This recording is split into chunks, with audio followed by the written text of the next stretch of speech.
ಹುಟ್ಟುವೆನು 100 ಸರತಿ ನಿನಗಾಗಿ ಕೇಳೆ ಗೆಳತಿ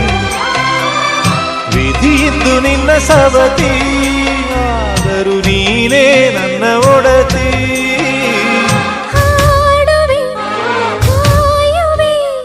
ಸೇರಿ